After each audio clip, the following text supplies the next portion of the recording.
Okay, today we are sitting down with Owen McCarthy, and he's running for governor of Maine. Mm-hmm. So please introduce yourself. Well, thanks, Christina. Excited to be here. I'm Owen McCarthy. My journey begins in northern Maine. So I grew up in the woods of Maine in a town called Patton, about 100 miles north of Bangor. My dad was in the industry. Everyone was in up there, which he was a logger. My mom worked in the schools as a lunch lady. I had this great path through the education system. Was fourth in the country when I went through it in Maine. It's not like that anymore. It has changed a lot, which is one of the reasons why I'm here. And the community I grew up in was a place that you took care of each other, you cared about each other. Everyone worked hard. It was a place where everyone was willing to help, but no one asked for help in a very Maine way. Yeah. And then went on to the University of Maine, studied engineering there on the pulp and paper scholarship. So that was a great free school. Worked in the paper industry for a number of years. Been in every paper mill in the state except for one of them. When I did You'll live, have to go there now. I know. I've looked at it. So I've been to Twin Rivers and Madawaska. So I need to go in the doors. So I'd love to schedule that.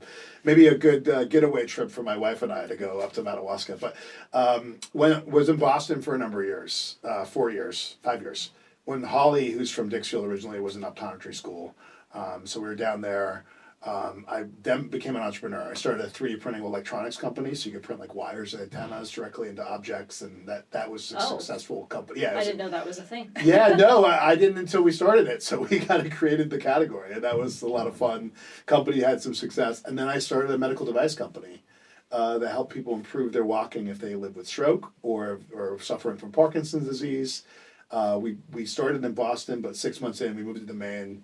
We raised $60 million in venture capital. We took the medical device through 6 clinical trials. We got 2 FDA approvals and got a Medicare code. And we're helping. We started with our veterans, and then we've been helping people all over the country recover walking. And you actually use how music helps people walk better and have this. It's like physical therapy meets music therapy meets a product you ship to someone's home. So did that, and it was really there where I said, look, I don't think the next generation has the same opportunity that I had growing up in rural Maine. And I think purely from policy reasons, for working class Mainers, it's not affordable to live here anymore. And so that's sort of I know the why, my journey ends with, I'm at this, or ends and now begins at this point where I'm running for governor. Yeah, so you said you see the difference. I mean, there's a direct contrast versus you in high school where we were 4th in the nation, and when I was in high school, It's declined since then, but probably closer to 45th in the nation. It's near last, right? Yeah. It's funny because everyone says, well, it's COVID, right? The COVID, it made it, well, yes, the fact that we sent everyone home and no one got schooling and they missed a couple of years of school, that's a big impact. But a lot of places had that happen, and we've gotten worse relative to them, and so it's not that just was our policy there. It's we also are continuing to get worse, and that's a blinking, flashing red light that we need to make a big change on. Yeah, for sure. And education is a huge issue in the state, in addition to several other things. And you told me you're running for governor because you want to provide those opportunities, and you want to kind of do a reset. Shut off the lights, turn off the music, and turn on the lights, shut off the music, and be like, okay, we gotta fix this. Change reset, the music, yeah. Do something else. So tell me a little bit more about who you are as a person, kind of your personality, what your approach to things is, practically, and what do people expect when they would meet you, for example? Yeah, that's a good question. So my engineering side, I'm a problem and solutions person, right? And it's what are the inputs, and then how do we solve the problem, and what are the solutions for it? And that's how my brain always works. And so that's sort of the boring side, right? But that's important as we actually need to solve the problems, right? 2 is, I just growing up in Patton, Maine.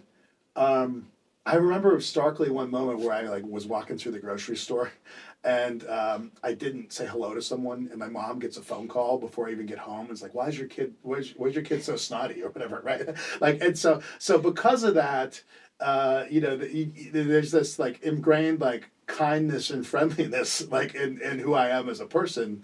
But let's not some people confuse that for being nice. I'm not I'm kind. I care about other people. But that doesn't mean I'm not a fierce warrior for what it takes to win in things, right? Right. I've had to have that my whole life. like in business and in everything. And so I think, I'm a problem solver. I listen and am kind to others because I've grown up in a place like Patton, Maine. But to fight out of what I've had to fight through, like you also have to like have deep conviction and not give up and really push forward for the mission. And that means making tough calls while still like listening and caring about other people. I'm really glad that you made that point, because that's something I tell people all the time. Is Yeah. I've had friends be like, Chris, you have to be nice. I'm like, no, I don't. Yeah. I can be kind and I will Yeah. be polite Yeah. and respectful. Correct. But Exactly. I'm not going to be nice. Right. When you know the truth and you have Right. a truth, right? Like doesn't mean that you need to placate someone and tell them that their truth is Right. true And you too. can be kind and loving. Yeah, exactly. But nice Yeah. is kind of like, oh, well, you can do that if you want. It's like, not if it's wrong. Yeah, and nice is very passive aggressive sometimes, right? Like you're That's passive, true. right? Like, and it's more like, firm but kind. Like parenting. Like, yeah, I have a 5 and a 2-year-old also, Yeah. and so we're building that muscle while we're in real time right now. So Yeah, so I wanted to mention I was glad to hear that you also think that. And would you want to explain, you said you have a deep conviction for the way that you conduct yourself. Would you care to expand on that? Would you like to talk about that? well, I mean, a lot of it, starts. I'm rooted in my faith, right? So I've been a follower of Jesus and Christian since really. I mean, I started going to church, but the real conviction happened in high school. And then had some lost years, and then I met my wife Holly, who's also a great Christian lady, and we've dove into our church and read the Bible and pray. And for me, there's a lot of lessons from the life of Jesus on how he was a leader, and how he conducts himself, and what is like how you define right and wrong, that is important for that. Objectivity, right? Yeah. This is a very Gen Z question. Oh, I love it. What is a really niche or specific or like something that you really love to nerd out about, or you fleshed out this policy? Not everyone's going to be interested in it, but you don't get a chance to talk about it. This is your opportunity to talk about that really nerdy policy that you might have. Well, this is one that maybe I have to talk about a little bit, but my team's like, you probably should talk about this a little bit less. But like, I'm really fascinated by the maritime industry in Maine. And I think that's a big deal. It is a big. It implies a lot of people, but like I've spent probably an extraordinary amount of time studying both the history, right? Like you look at Maine got into the shipbuilding industry because the British were like, yo, your pine trees are really tall and really straight. We can build like ships on these things. It's a great point. Right? Yeah. Like so, it's good. So that's where we started, and then we've had this long history, and now we're in this moment in time where like Maine can help save the U.S. right? Like because we're worried about China. We're worried about the fact they make 50% of the world's boats. We make 3%. Which is terrifying. I was going to say that's a bad number, right? Like, and they can make them faster. There's a lot of work. Actually, the biggest concern of the Trump administration is boat building capacity. Maine, we could be an answer to that. We have people trained in it. We have BIW. We have BIW, and Portsmouth is technically in Kittery, right? There's like so like we could rebrand it even. Like New Hampshire wouldn't like that, but there's a there. There's a talent. We have the 4th largest coastline in the U.S. Did you know that? We do, because of all the islands. If you stretch it out, yeah. We don't get hit by hurricanes, so like it's going to be safe. You can still weld in the snow. You can weld in the snow, and then good, honest Mainers do that. And the Arctic is melted, right? So you can go over the world now, and it's like pretty near as close as LA is to the Asia. And so with that, there's going to be a bunch of investment if we don't position ourselves with like pre-permitted sites and a strong business development team and the right policy, like we're gonna miss out on thousands of jobs. And so, I mean, maybe that's not that niche, but that's I one think that's great. that I've been thinking a lot about. I haven't heard that one yet. Yeah. And that's like, I like the mindset on that one, because that's a thriving policy as opposed to a surviving policy. Yeah. So we need to. I like that framing, thriving versus surviving. Yeah. Well, because we need things to be affordable, and we need more jobs, which maybe this could be a solution for that. And we need to fix the energy crisis. And once we fix those bottom line issues that are at the front of everyone's mind, then we could be like, okay, how can we benefit? How can we produce? How can we do better? And that could be making Maine significant when it comes to America's defense and position-wise, but also production. Well, it's interesting. Well, it's interesting the way you frame that, because I think we have to do both. Like, we have to thrive and survive at the same time. Yeah. They got to be in parallel. And why I get excited about maritime is because all the negatives you're going to list about, we're going to list about Maine, like in the energy, blah, all this stuff that we need to fix to survive. Like, that industry is still going to grow despite those things. And so it could be one we could have a big wins in and create opportunity, bring in dollars, create good paying jobs while we're cleaning up the mess of all the other stuff. And then that will have a halo effect on that industry, but also all the, forest products and life science and anything else we want to build here. Yeah, for sure. And that was a fun conversation. Like I said, I've not talked about that yet. So yeah, we're gonna build a lot of boats. I'm a pretty nerdy person, so I enjoy it. That's probably why I put that question in there, because I'm a nerd. Yeah, I like that. And also a nerd. So we talked about the maritime thing, and now we're going to address job market, schools, and basically lower cost of living. So what would be your solution to start rolling the ball in a more positive direction and to start to fix those issues? Let's start with schools. Can we start with schools? So K through 12, the thing that, there's a lot of concerning things, but if I picked one thing to aim at that is the most concerning is the fact that 1 in 3 fourth graders can read at grade level, right? 1 in 3 fourth graders? Fourth graders can read at grade level, right? And the reason that's important, it's you're terrified over here, okay, it's just bad news. But the reason that's important is up until that point, you're learning to read, right? You're really getting, and beyond that, you read to learn, right? So if you can't read, then you're not learning beyond that. And that's one of the places where the biggest inflection points happen in people's lives, right? And so that is the most concerning. And the other thing about this aim is places have figured it out how to solve. Mississippi, who everyone had made fun of for decades, about their education. Were they low on the? They were 49th. Okay, yeah. They're now 9th in the country for fourth grade reading. Well, they fixed something. Yeah, they fixed something, right? And they did a few things. There's and the beauty of the United States is we can learn from places that have solved some problems. You don't need to do all. Sometimes it's good to do brand new experiments, but sometimes you can learn from places that have solved it. And they did a couple of things. One is do you know anything about the science of reading? Do you know this?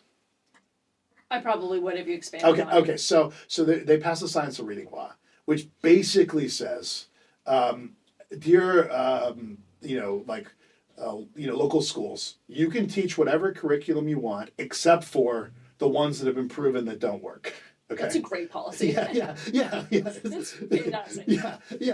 And so, but if you look, there's a MEPRI report, which is a nonpartisan research institute in Maine a couple years back. They surveyed 100 schools. 50% of the curriculum taught was in stuff that's proven not to work. And then we wonder why the kids can't read. And so that unto itself, I think, would have a huge jump. And then you could help. If teacher, it's basically a move back to phonics is what they moved. I remember learning that. Correct. Yeah. Phonics works. I still think about it today, the root and the prefixes of words. It's still something I think about. Yeah. So you're there. Yeah. So that phonics is good. What they moved to was sight words, which worked in Upper East Side of Manhattan when all those kids were getting extra tutors and everything, and it was miraculous. And they rolled it out across the country, and by the way, it doesn't work everywhere. And so that in education, I would hyper focus on that. The other thing this is a little more controversial, but sure. Going rogue. It's the place to do it. Yeah, we're me and my closest thousands of friends online, but it's controversial being up to the 3rd grade. If you can't read at grade level, we should keep people back. Because you read to learn the rest of your life, right? And so it's sort of a tough. It's nice first kind again, right? This is actually good for you in the long term if you know how to read, and so that's a statement. It's true. Yeah, right. So I think that's one that places like Mississippi have done to help this problem, because maybe some people need an extra year to get caught up to get to that point. Yeah, and so I was homeschooled, and when you're homeschooled, you go at your own pace. Yeah. And I remember I was having the hardest time with fractions in 7th grade. Yeah. And I had just kind of moved along, and I was just kind of ignoring it. I was doing good on the other stuff. And eventually my mom was like, you do not understand this. And I had to do that. I had to do 3 extra weeks of fractions. Because she was like, we're going to get this right. Yeah. When you're homeschooled, or when you are focused on actually learning the material, your pace will ebb and flow. Yeah. But with the classroom is you go at the pace of either the slowest learner, or sometimes the slowest learner gets left behind. But I don't think there's anything wrong because everyone's good at different things. I hate math. Yeah. I'm great at reading. Math, but yeah. So we can adjust the teaching and the pace a little bit according to each student. So there's nothing wrong with having to take a step back and make sure you really know it because it's going to benefit you in the long run. That's right. Yeah, it's like a difference between like time-based learning, which is like the train's leaving, I hope you're on the train, versus like competency-based, which is what you're describing, which is like you know something and you keep going. And that's a really interesting thing. I mean, homeschooling has gone up like a lot. I mean, because as public schools have gotten worse, homeschooling in Maine is like 10% of the kids. I forget the exact, it's a big jump. And done well, like you said, it can be really strong because you can do the competency based sort of education. Well, so this is the thing is like I'm sure you get along fine with reading and history, but you're an engineer. Yeah. So you are not reading literature maybe in your free time, but your job right now I'm not reading a whole lot except math for policy and science. stuff. Yeah. So these kids coming out of school they're almost expected to be proficient and experts in everything. And like, yes, you have to know how to do this, but if you love math, then let's give you more math. And we will make sure that you can read and that you are, doing well there, but we're not going to shove it down your throat because otherwise you'll hate school. Yeah. I mean, now layer in, we're sort of off but layer in what's happening with AI in the world right now.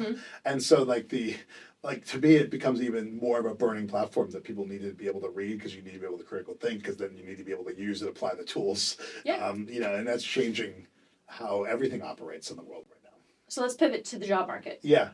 Expand on that. What do you think needs to be done in order to shift that towards, a better future with the job market in Maine? Yeah, so to me, there's I always describe it as the blocking and tackling that we need to do, which is, in your words, the surviving. And then there's the build on our strengths, which is the thriving part of the job market, right? So the blocking and tackling is look, right now, if the red tape to get a permit, if you want to build a new manufacturing plant in the state of Maine, or you want to do something new, it's not just bad, it's unknown, right? So if you were to call up the DP or talk to the people that work with them and say, how long does it take to get me a permit to build a manufacturing plant here? They'll hire people, etc. It's forever. No, it's they would say, I don't know. And so they just don't know. Because they have a maximum guarantee, and then they always ask for an extension, and the extension then goes until they get around to it. To get it done. So a long time. A long time, and so the investment. If anyone's going to make an investment in the state, we're competing with South Carolina and other places. So they're going to know how long it takes, and that's really important to do it in a certain amount of time. So that's not going to happen. So we need to make sure that we have better leadership and we focus on hitting our commitments, and make the permitting easier. We need to make sure electricity, right? That's both an affordability for working class Mainers, and who is going to bring a business to the third highest electricity state in the country. And fastest increasing. We doubled anywhere else last year. We've been the last 5 years been the fastest increase, and that's all policy. I mean, if you look at the consumer electricity market in Maine is $2.5 billion. Do you know how much of that is solar subsidies? Half. It's not quite half. Not quite half. It's 10%, so $250 million. Okay. It feels like half. Well, but that doesn't include, right? So we could get close because that doesn't include the fact that we're contracted to buy solar at higher price. Right, so cost-wise, it could be higher than 10% as opposed to electricity use. The 10% is just to pay the developers the subsidies to build the projects, and then we're buying at a higher cost. So you stacked it on, and then in the winter, the snow happens in Maine. So this is a typical thing. It's outside right now. Yeah, there's snow. Snow happens, covers the panels. It doesn't work as well, and so. We need to bring in LNG on a boat, that's into Mass, or into Cousins Island. We need to bring in oil, and that's at 10x the cost. That gets averages throughout the year because we don't have base layer energy, and that adds to it. So, maybe it might, because we haven't found base layer energy because we've been building solar, it might be half. So I'm gonna have to do some. My engineering brain's gonna go figure this out. Okay. Afterwards, yeah. So jobs. So red tape, electricity. Taxes, we need to make sure we cut those, and then build on our strengths. So maritime, we already talked about. Advanced forest products, Finland has made the leap from paper. They're in a similar place that we are from a climate perspective. That's what I was thinking. Yeah. We can. There's a lot of other things to do with trees, and we need to support and invest in and make sure that we attract in businesses and companies and entrepreneurs that want to imagine the future of that. Because I mean, for a lot of the state, like that's going to be the biggest bet. And then one that's been sneaky growing in Maine that we need to build around to make sure we have the right infrastructure is life science. We've gone from 5,000 to 10,000 jobs in that industry. Life science, so like Well, biology. Yeah, well, type stuff? it's interesting. It's everything but pharma. It's everything but biotech. It's Gotcha, like okay. it's like if I have a diagnostic test to test something like. Or if I have like animal vet, like the IDEXs of the world, or if I have a medical device, or if I have digital health, it's basically all of the other things that aren't pharma that's been growing, and that's one that pays on average $106,000 for those jobs, and so they're good paying jobs. And in my mind, if we can tell a story to the outside world that we're really good at this and attract businesses and companies in, and we have talent in these areas.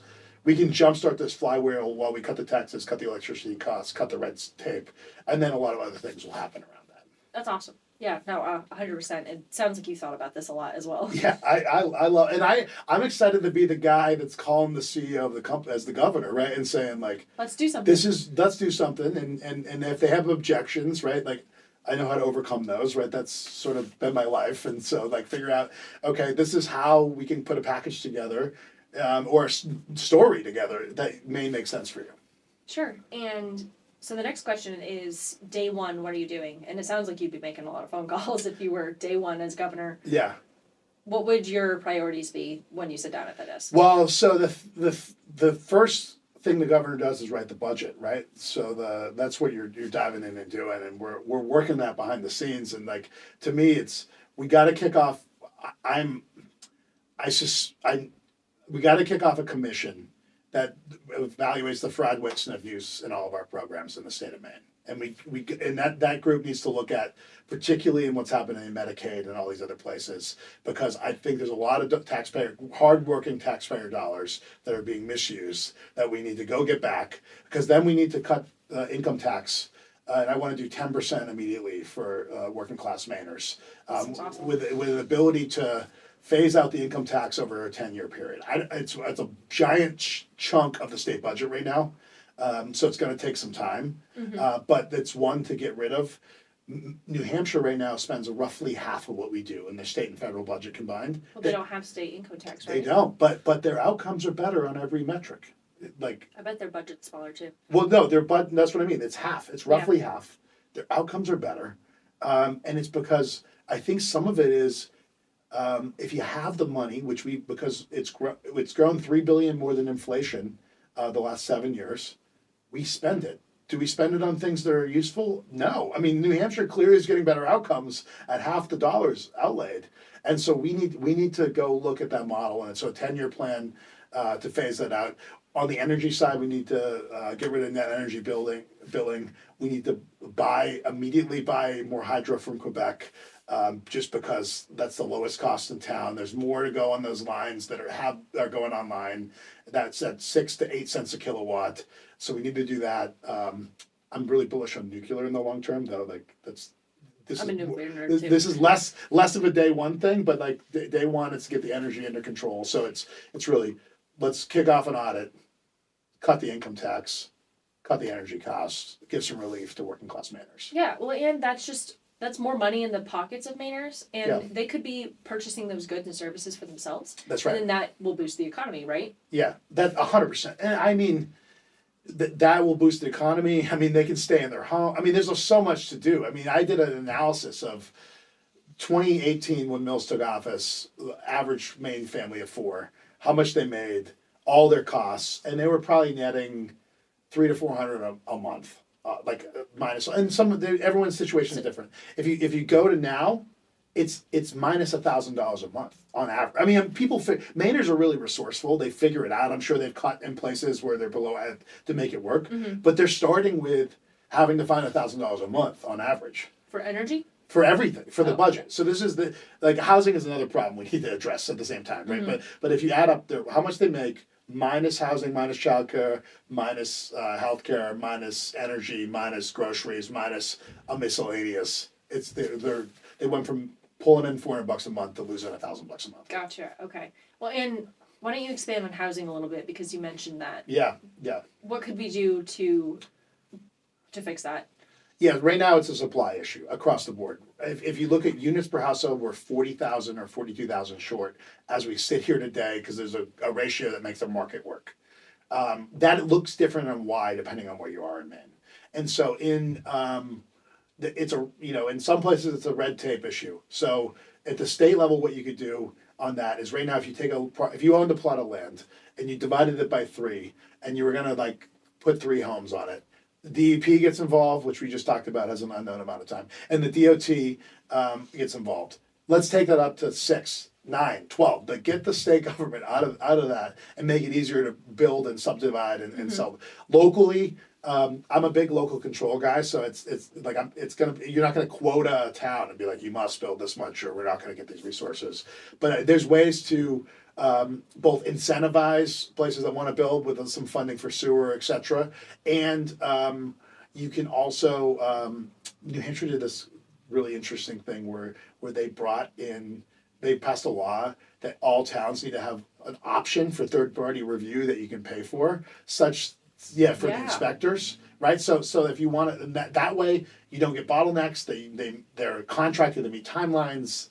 That's a great solution there. So since it would be private, the cost could be either cheaper or more expensive, but it would be potentially more reliable because you are paying a private company to provide the service, and they have incentive to get more customers and get more business. Yeah. So they would be willing to produce a really great product or service for and these are engineering firms. They put their license up, and so it's like they're incentivized, and the quality's not bad because they have a license on the line that they made sure people follow the rules that are written.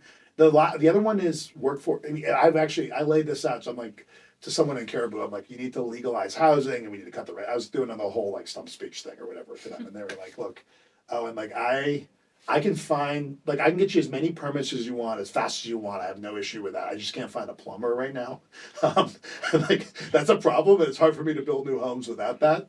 And so I've been very pro trades, but I want that to be more than just a talking point, right? Like I've found as in my research out there, career and technical education centers, there is not enough slots in them and more demand for them out there. And so for me, that's a fix. Like we can figure out how to open up more slots so we can get more people in the trade, so we can get more plumbers and electricians and others to go build houses. And then finally, the one last point on housing is there's some new methods to build. Like when you don't have plumbers and electricians and carpenters, like I'm really bullish on custom modular. I visited a site that actually you can take a house plan, you can feed it into the saw, and it saws all the wood to spec. It drills the holes where they need to be. It marks them where they need to be put together. And in that factory, they can build a custom home like an IKEA set almost, and put it together and then ship it out on site, and then you assemble it on site. And for the places where you can't get help until we train more, I think that's a great option. Assembly line type deal. Yeah, it's like in a factory. And then you ship it out. And the knock on those in the past were like, oh, I don't want a cookie cutter home. But this innovation with the saw makes it so you can have your N of one home, but built in a factory and shipped out to, I don't know, Leamington if you need it out there. I don't even know where that is, so. Yeah. But anyway, and that was a good take on housing. We've covered a lot of issues. Yeah. If people want to learn more about your platform or more about you, where can they get that information? Yeah, my website is www.owenformaine.com. I'm also on Facebook. I'm on Instagram. I'm on TikTok. You can Google me. I'm sure ChatGPT will tell you about me. And so, like anywhere online, you can find more about Owen McCarthy's run for governor. Okay, well, thanks for coming on the Wicked Smart podcast. Thanks for having me. So, if you made it to the end of this video, thank you so much for watching, and I appreciate it a ton. And in order for this podcast to grow, to reach more people, and for the Maine GOP to reach our number one priority, which is to elect Republicans in the state of Maine and to send them to DC, I need something from you. We need you to like the video if you liked it, and subscribe to the channel. It will help us out so much. And while you're at it, share this episode with a friend who you think would like it. Or you could share it with someone who you don't think will like it, because sometimes we need some humor in our lives. But besides that, like the video, subscribe, thanks for watching, and I will see you again sometime. Okay. Did it. First try. Not doing it again. I'm happy.